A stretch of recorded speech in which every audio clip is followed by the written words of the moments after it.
Hello, ninth class. Today we are starting our second chapter, chemical changes and reactions. A chemical change is, we know, as it is a permanent change in which reactants react and changes into product. During the chemical reaction, in this process, the breaking of chemical bonds of the reacting substances and making new bonds to form new substances. And these chemical bonds are basically the energy which are keeping the atoms together. During the reaction, the breaking of bond from the reactant and rearrangement of the atoms take place, and new products are formed with new energies. These energies which is holding these particles together, we call them chemical bonds. Now, during the chemical reaction, there are certain conditions which are required for a reaction to occur. The first condition which is reactive is mixing. If during a chemical reaction we are mixing the substances, then only the reaction take place even in the solid state. Like in this example, iodine and phosphorus react explosively when they are brought in contact with each other. Second condition is solution.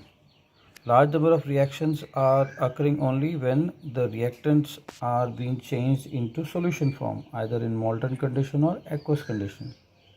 Oxalic acid crystals and sodium carbonate does not react when they are in a solid state, but if they are dissolved in water, then they quickly react.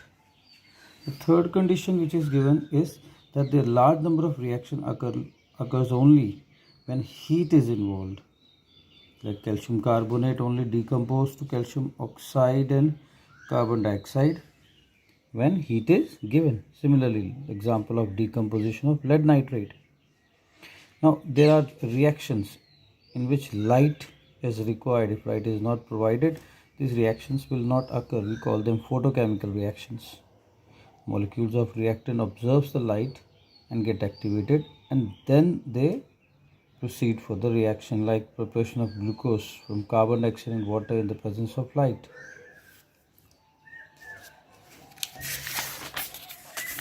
Then there are reactions in which electricity is required. Chemical reactions in which electricity is required. Example is electrolysis of acidified water. In the absence of electricity, water will never break into hydrogen and oxygen. Or the process of separation of sodium and chlorine from the solution of sodium chloride.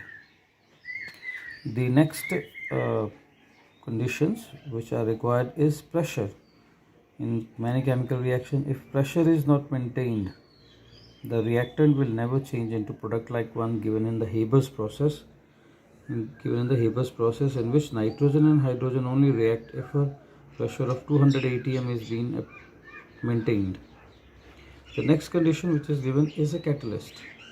Some chemical reactions used catalyst to accelerate or deaccelerate the rate at which they occur. We have seen many reactions are there. If during that reaction the catalyst is not provided, the reaction will not proceed. Like this example of formation of ammonia. If we are not providing catalyst as in this reaction, if we are not providing iron as a catalyst, the reaction will not proceed. Similarly, one reaction is there, ammonia converting into nitric oxide. If you are not giving platinum as a catalyst, reaction will not proceed. So this type of, now catalysts are further of two types. The first catalyst, those which increase the rate of reactions. So like in this case, if platinum is not there, molybdenum in this example, and such this reaction, if hydrogen peroxide is there, we have not added MnO2, the reaction proceeds very slowly, but if we are adding MnO2, the reaction will take place vigorously. There are negative catalysts also, a catalyst which will slow down the reaction. So in the same reaction of hydrogen peroxide, if MnO2 is added, the reaction is very vigorous. You add pinch of phosphoric acid in it, the reaction will again become slow.